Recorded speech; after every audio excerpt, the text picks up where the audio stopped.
today we're going to talk about how you can deal with pain and suffering and transcend pain and suffering. And now I first read this concept in this book here. It's a book called Healing and Recovery by David Hawkins. You've probably never heard of it. It's a very niche book. That's why I'm making this video, because it's very important for people to know this stuff. Because there's going to be times in your life when you have pain. When you get older, you might have chronic pain, you might have illnesses, broken arms, things like that. And you can actually deal with pain in a way where you can be with pain and not suffer. So the first thing the book talks about that you need to know if you're dealing with pain is that you don't experience the body, you experience the sensations of the body. And what does that mean? So if you take your left arm right now, if you can feel your left arm, you don't actually feel your left arm, you feel the sensations of your left arm, because you're experiencing the mind, right? And the way you can prove this to yourself is we can give you a certain type of anesthetic that makes it so you don't feel anything on the left side of your body. If we give you an anesthetic, you can lose all sensation here. So you don't actually experience the arm, you experience the sensations of the arm, which happen in the brain or the mind. And that's important to know, because if you're experiencing pain or you're experiencing an illness that causes chronic pain, you actually just have to deal with the sensations. And because of that, you can find a way to transcend the pain you feel. And we're going to explain how to do that soon. It's important when dealing with pain and suffering, because you need to know that sensations can be there. Sensations we would normally call pain, but you can be with them and have no suffering at all. It's possible, if we hypnotize you, to get you into a state where you're in such a level of awareness that you feel pain, but you don't suffer. It's like, it even doesn't become pain at that point, it just becomes sensations, and it's not uncomfortable, it's just something that's there. And we're going to show you how to do that right now. So what do you normally do when you feel pain? You resist it. What does this mean? Resistance looks like this. I don't want this feeling to be there. I want it to go away as soon as possible, and I just do not allow this to be there. It's like you're running, you sprain your ankle. What's the first thing you do? You maybe clutch your ankle, you maybe start swearing, you might call up the doctor, call up the ambulance, because you don't want to feel the pain. You're doing everything you can to resist it. And the reason we do this is we have the fantasy that if I resist the pain, it will lessen the pain. If I resist it, it will go away. But that's not true. If that was true, no one would experience pain, because when you experience pain, you resist it automatically, but it doesn't work. Do you notice that, right? If you have a headache, you start resisting it, start thinking about what can I do, start panicking, it actually gets worse. You can make yourself spin out, and then it gets really strong. It becomes a severe headache, and you have to go home, we have to leave work. The resistance to the pain is what's causing suffering.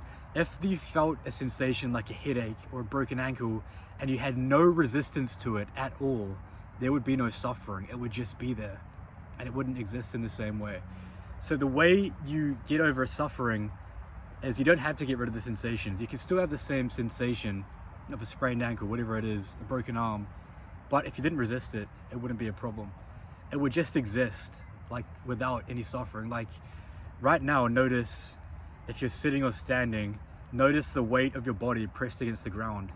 And before I mentioned this, realize that you didn't even think about that, right? But what if all of a sudden you started resisting that, where it was the same for you as pain, where you said, I don't want to feel the sensation of my legs against the ground. You could spin yourself out, but because you don't resist it, you kind of ignore it. And there are hundreds of sensations a day that go on that you don't really notice. Like right now, notice the feeling of the air touching your face. That was always going on this entire video, but you only noticed it now. It was in the background because you weren't resisting it, and you stopped resisting it, so it kind of just happened. That's what we can do with pain. So the first thing to realize is this: pain can exist, but there can be no suffering. And we have to cancel the belief that resisting the pain is going to make it go away. And it's not hard to see this, you know? If you're resisting pain, it stays around. You know this probably. Next time you're feeling an uncomfortable sensation, you're feeling physical pain, notice that as you're resisting it, it actually gets worse. It doesn't go away. That's the first thing to cancel. The next thing you do is you do the opposite of resisting it. You allow it.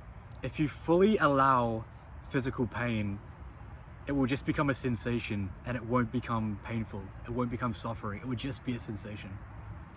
How do you do this? We said you don't resist it. This means stop thinking about it. Stop thinking the thought. You know, if you've been diagnosed with a chronic headache. You don't actually have a chronic headache. Notice the chronic headache's just a word.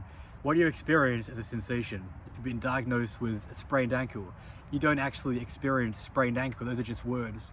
What you actually experience is a sensation in your leg. Cancel the words, don't think about it, and you stop resisting it. The opposite of resisting a sensation is to allow it. So what this means is you notice where in your body you feel the sensation that you used to call pain. We're saying used to, because even pain is a label. So you notice the sensation, and instead of resisting it, you allow it. What does this mean? You can ask for more of it. And most likely that's something you've never considered doing, right? Because if you have a painful sensation, you don't want it. You're not going to ask for more. But the way we can hold this in mind so it's acceptable is to think that there's only a limited amount of the painful sensation. And if you ask for more of it, you're going to run it out. Like, he talks about, there's an example in the book where he's talking about this, where he was first learning these techniques. These are like ways of dealing with pain consciously. And he burned himself on a pan when he was cooking some meat. And what he did is he started fully allowing the sensations of the burn on his finger. And what happened was, because he fully allowed it, it only took a few minutes and the sensations went away. When otherwise, if he was resisting it, they would have stuck around for like hours after. He would have had to bandage his finger up. But by fully allowing it, it's like there was no, attention put on it, and the body could do its natural healing that it has, the capacity that it has to heal. The immune system could do what it does. So the first thing you do is you ask for more of it. That's the opposite of resistance. Resistance is saying, I don't want this. I want this gone as soon as possible. I want these sensations disappearing as soon as possible. The way you can move into allowing is you say, I want the sensations. You can put your attention on it. When you're feeling pain, notice it. Notice the texture of it. How does it feel? Where in your body is it? And one other thing you can do is this. You can consciously relax. When there's pain, we tense up. That's part of resisting. We tense up around it. Like, it's like this. If you grip your hand, that's tensing, that's resisting. Allowing is to loosen your hand like that. You can hold that in mind. Hold in mind, this is tensing, resisting. I'm going to allow like that. In the same way you would loosen your fist, you can loosen like your consciousness. It's hard to describe, but notice the sensation in your body. Let it be there. Give it permission to be there. The way you let it be there is you just watch it, right? Right now, look at the ground right now, and you can watch the ground. The same way you watch the ground, you can watch the sensation. So you watch the painful sensation, or the sensation that used to be painful. You allow it to be there. You ask for more of it.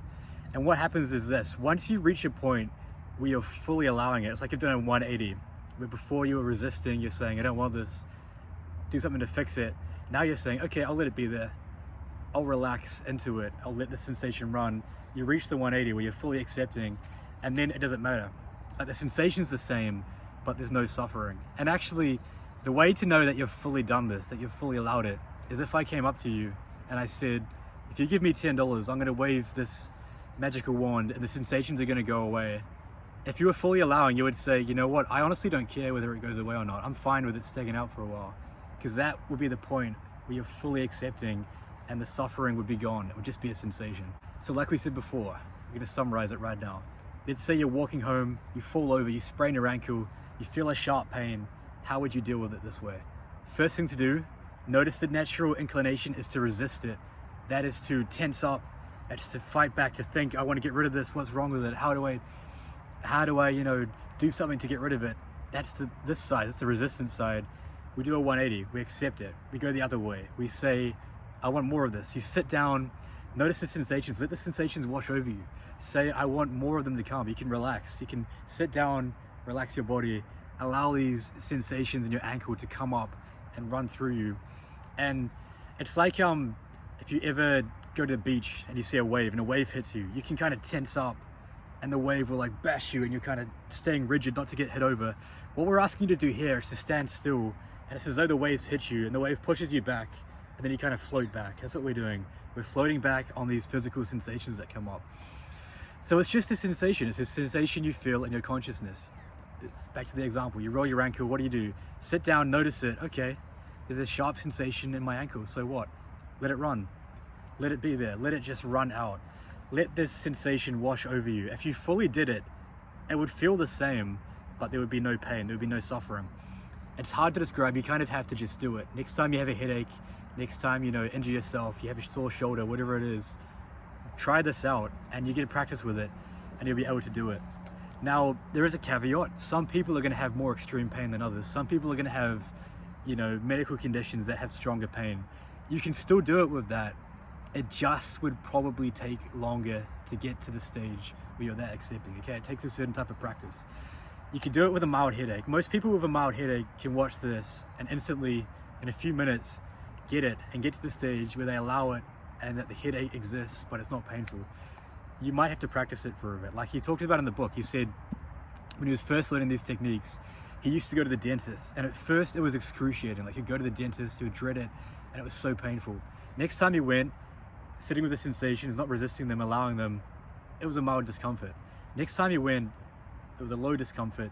The third time he went, there was no discomfort, basically. It was like, okay, here I am at the dentist, there are these sensations going on.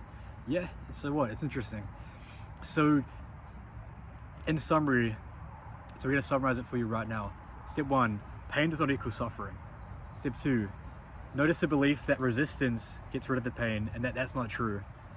Allowing will get rid of the pain. And step 3 is you do the 180. You go from resisting the pain, you allow it, you ask for more of it, you relax, you let the sensations wash over you, give them permission to run. And know that the second you're fully allowing them and fully giving them permission to run, the sensations will still be there, but there'll be no pain. There would just be sensations and you won't suffer in the same way. So try this out. I'd love to hear how it goes. If you have a story about it, let me know in the comments. Otherwise, it's good to know this. If in the future you have an injury that comes up, know you can always do this and you can reduce your suffering drastically. All right, thank you for watching. I appreciate you watching, and I'll see you in the next video I do.